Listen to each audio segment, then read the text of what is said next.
Hey folks, welcome to Manny CA. I'm Manny. And today we have a treat for you. Oh yeah. You guys know that we're not really shills here at the channel. I mean, sure, we get a lot of emails, and I mean a lot of emails from people wanting us to try their products. You'd be surprised how much stuff from the Chi-Coms comes over. Whew. Yeah, no, we're not playing that because I look at it as a large responsibility to be able to test people's products and bring them to you accurately and fairly without pushing the hype. In fact, I think we're one of the few unprostituted, maybe, gun enthusiasts out there. Just because someone sends us free stuff doesn't mean we're gonna sit there and gush all over it and tell you guys to go buy it. No, it needs to fit a couple of criteria. Number one, it needs to increase the shooting sports and improve the shooting sports, the Second Amendment, because that's what we founded this channel on. We want people to see that, hey, it's not as difficult as everybody else makes it seem. In fact, it's so simple, even a caveman can do it. Heck, if I can do it, you can do it. And that's saying something. You're talking about a guy here who's really mechanically disinclined. Number two, stuff has to be made in America, or at least pushed by an American company who's got our interests in mind. When I say our interests, I'm talking about the gun culture, the gun community. That's why when I was contacted by someone from Shell Shock Technologies out of Connecticut, of all places, talk about highly gun restricted, and they wanted us to try their brass, or really their 9mm cases. Check these out. These are really neat. Two-part construction. Shell Shock Technologies. They say that two-piece nickel aluminum stainless steel 9mm Luger cases are stronger, cheaper, and about half the weight of the brass that we all shoot. Very interesting. They have a greater corrosion resistance being made of the, nickel and aluminum and stainless steel. And because of the way that they're made, they have a greater internal volume. Now, you guys remember back when we did our, hey, how many times can you load that hull video? Internal case volume counts, especially when you're talking about loading more powder and more payload. These guys have a squared out bottom. Very interesting.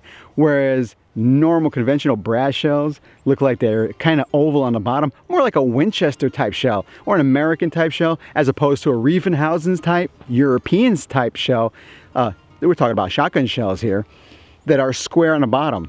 So that kind of got my attention. This more internal volume means you can pack more powder and more velocity. They claim plus P velocities without the plus P pressures. The crimp joint between the two case and the body is a weak point for the hand loading. So you gotta be careful because you can't pull your bullets once you load them. What'll happen is you'll pull them right apart. The cylinder, or looks kind of like funneled into the case, and it's just interesting how they did that. I could kind of see what they did, but still, you don't want to use a conventional bullet puller to pull these. You will destroy the case or disjoint it, whereas it won't chamber anymore. Of course, we are not technical engineers here, and we lack the equipment to test the internal pressures, but we are going to shoot these things and show you guys what we can do. They say the cases don't stretch, and there's no trimming required? What? Well, that's not really like you're going to trim 9mm anyway. I've never trimmed any of my pistol brass. No 9, no 45, no 45 Colt, no 44 Mag, no 454. I've never trimmed pistol brass. So I mean, it's kind of cool, but we'll see. They also say you can withload more than 40 times without any case deformation or rupture or failure. That is what got my attention. If you can load these things more than 40 times, you're talking about a lot of value, and that's what the channel is all about, bringing the value to you guys. Now, SAAMI, now you guys remember SAAMI, right? S-A-A-M-I, Standard Pressure. That's the sporting arms and ammunition manufacturing industry. They publish dimensions and safe pressure data for all calibers. They were created at the behest of the federal government back in the early 1900s, 1920s, 1930s. They rate 9mm Luger standard between 35 and 36,000 PSI, depending on who you talk to. And their plus P pressures go up to 38,000 PSI. Now, Shell Shock Technologies claim that their brass has been tested, or their cases have been tested at up to 70,000 PSI. Now, there's no way for us to test that. Again, we are not engineers here. We don't have equipment. We don't have any access. We don't know any special people. We're just average Joe Blows like many of the people watching this. So I like to test this in a real world situation. So you guys know what we're gonna do. And we're gonna load these beautiful cases until, I don't know, until they fail or we lose them because, you know, we shoot out in the country. Or we get to, I don't know, 20 loads maybe. We'll try 20 loads. If I feel like we'll go even further. I guess the guys over at Shell Shock Technology saw our, hey, how many times can you load that whole video? And they kind of liked it, I guess. I don't know, maybe. We tested out our corrosion resistance by leaving them out here in the field for a few weeks. And it rained about one time, which is kind of asking for it. And it was kind of not really a rain anyway. But they held up pretty well. The soil out here is real alkali, so it's really hard on brass, especially when it rains. And stainless steel items, when you leave them out. Another really good feature of these things. Oh, and I remember you guys remember this stick. Yeah, this is our magnet. Look, because our backs were hurting because we're old. And doing all this shooting and bending over wears you out. But check it out, you could pick them up with a magnet. Pretty much a plus in my book. One of the downsides I see about this is you need to purchase proprietary dies. Because these things are made of stainless steel, you're not really going to be able to use any of your Lee or your Hornady dies, because what'll happen is you're going to mess them up royally.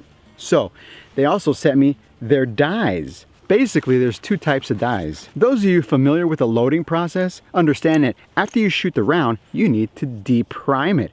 Well, this is their deprimer combination sizer like you would find on a regular die. But these are specialized because they're made of, I'm assuming, hardened extra carbide, really tough stuff. So you don't jack them up. And after that, you've got to bell your case mouth. And that's what this one is. This one has the beller on the bottom, which is also made of hardened steel. That way you don't wear your dies out.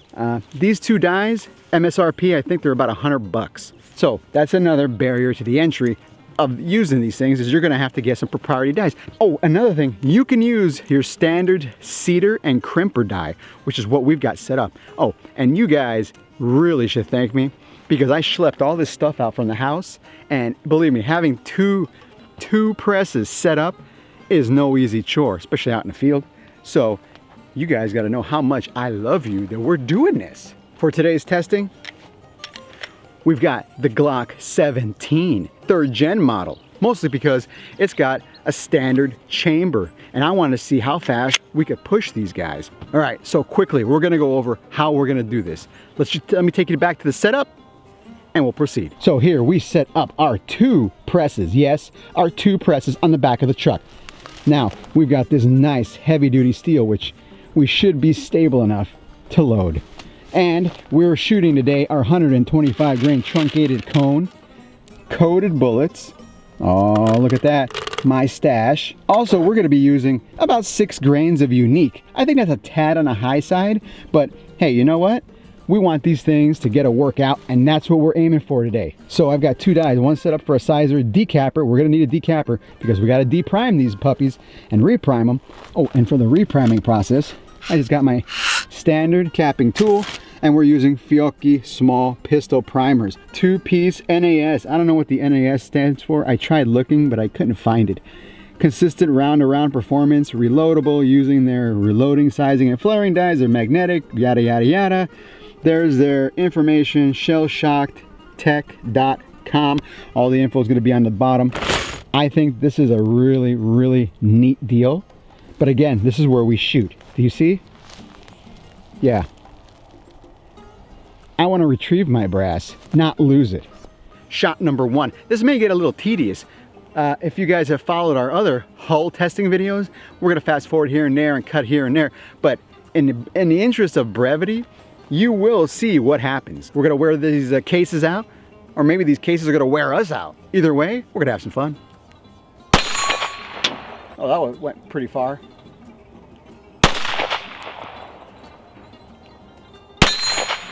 First shot, and I've got a test barrel here.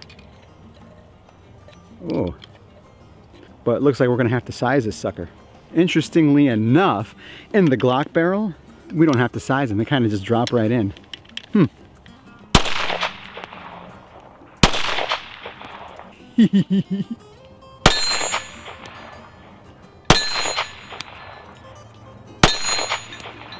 So far, shot number 3, everything looks okay. A little dirty.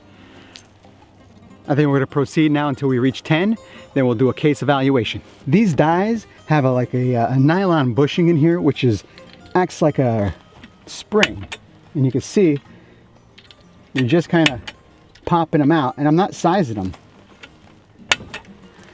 I've just got that pin set up just enough so we're gonna deprime our shells. I think it's safe to call these shells. And then I got my hand primer.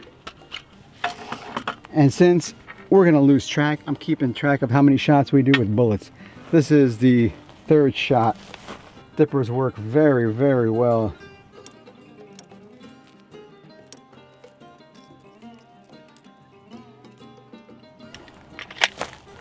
Shot number 4.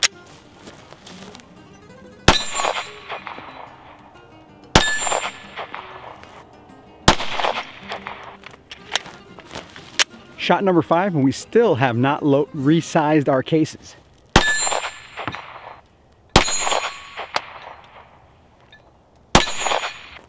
Shot number 6. Got to keep an eye on this brass.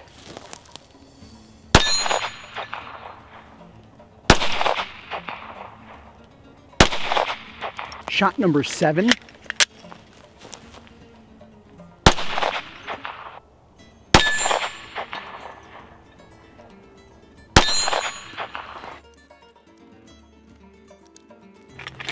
Shot number 8.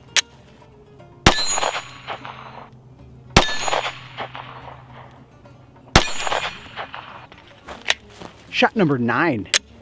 And I know this is getting really tedious for you and me.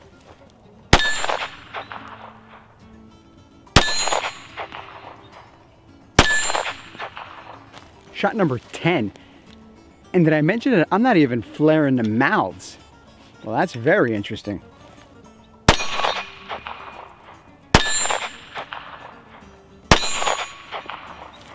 After 10 shots and loads, let's evaluate our brass, or our cases. They're dirty, but heck, being shot 10 times, that doesn't surprise me. They look like they'll still go. Let's do another 10. I'm getting tired. The things I do for you people. Shot number 11.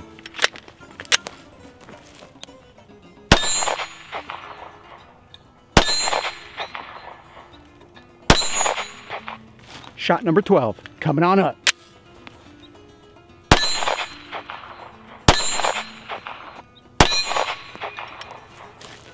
Shot 13, I think.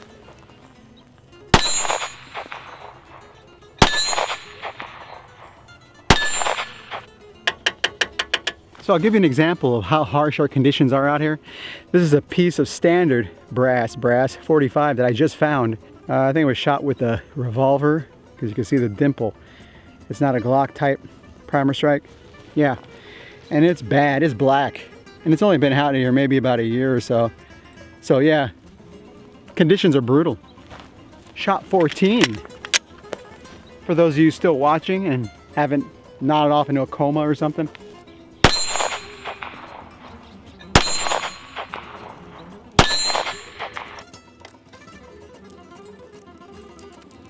Shot number 15, down the pipe.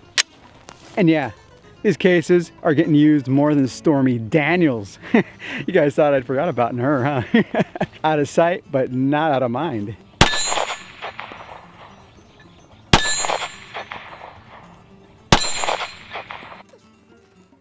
And did I mention that after, that was shot 15, we haven't sized them, we haven't belled the mouth, so the bullets would slip right in. And these are oversized bullets.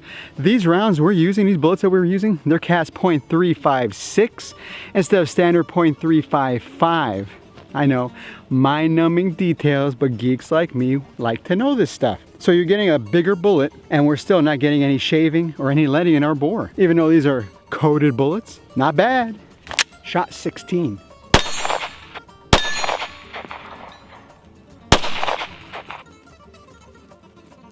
Shot 17. Oh, God, we're almost there.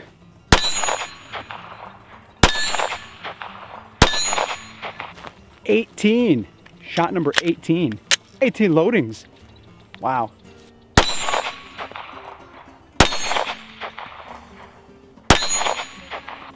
Number 19 going down.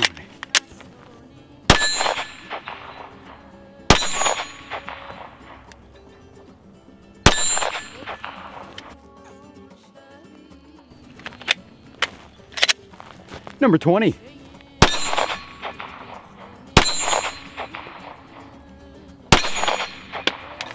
All right, after 20 shots, 20 loads, these things are still going. They're gonna keep on going. Heck, they're not even dirty. The bases aren't even dirty. Bases got a little bit of, just a little bit of dinged and dented from being extracted 20 times. What do you want? 20 shots, not bad. Not bad at all. I'm kind of impressed with them. They say 40, I believe it. We did 20, and you could hardly tell we shot them. Heck, for most of the time, all we did was use this one, this die, just to deprime them. And you can see right here, that was a deprimer. I didn't even size them. I just brought them up enough, far enough, pop out the primer. So for that, you could probably use a universal case deprimer, decapper. Lee makes them. You don't have to get this die right here for the 20 that we shot. And then for here, we just got a regular RCBS die that we had bolted on here. And heck, we didn't even bell the mouths. So we went right from decapping to seating our bullet. What more can you ask for? You eliminate a couple of steps already. And you know what? This is the belling die that they gave. I didn't even use it. I didn't even use it. Is it nice to have? Yeah, it'd probably be nice to have, but I'm a tool geek. You gotta have stuff like that, especially when you're loading like this. Remember, my results are not indicative of everyone else's, so you never know. It's better to be prepared. Final impressions, what do you think? Results, what do I think? I think it's a great idea. But for a guy like me shooting out here, and you saw how I was chasing down our cases, I wanna make sure we didn't lose them, and the ground is all tilled up. It's not so good, because 9mm brass, face it, is everywhere. Go to the range, you got buckets of it. You can get it for free. So you can shoot all you want and not worry about it, unless you live in the communist West. Out here in California, where the technocrats have decided that we shall not be armed, they have gotten rid of our ability to go to buy ammo without a license and paying a background fee. So this kind of opens the door to you guys could get a piece of, set of brass and keep it and load it. There's some guys that do that. Some guys will buy 5,000 pieces of brass or 1,000 pieces of brass and just load that over and over because they shoot at a range where there's concrete, easy to pick up. You could use a roofing magnet to pick this stuff up. I like it. Now, what I really am intrigued by, and I'll tell you this, is their 223 offering. Yeah, they say they're coming out with 223. That, my friend, is what I would love to test out. So you guys at Shell Shock, send me some 223 when they come out, would you? Because we will put those to the test. Now that would be fascinating. Can you imagine not having to resize and trim 223 brass? Wow, that's a dream come true. That's a reloader's wet dream, actually. So for 308, if they come out with 308, oh, that would be even better. 30-06, 308. Of course, I don't think they're gonna do a 30-06 just because it's not a military round, but 308, hey you guys, 308, 223, oh definitely. But yeah, what else can you say? Fantastic product, definitely. 9mm, hey, it is what it is. For us people out here shooting in the country, shooting out here where you're losing stuff, it's not worth it. But you saw, we got 20 loads, 20 loads. I got tired of loading and shooting, and that's saying a lot because I like to shoot. You guys have any questions, comments, concerns? Send them on down. Another day from the communist West.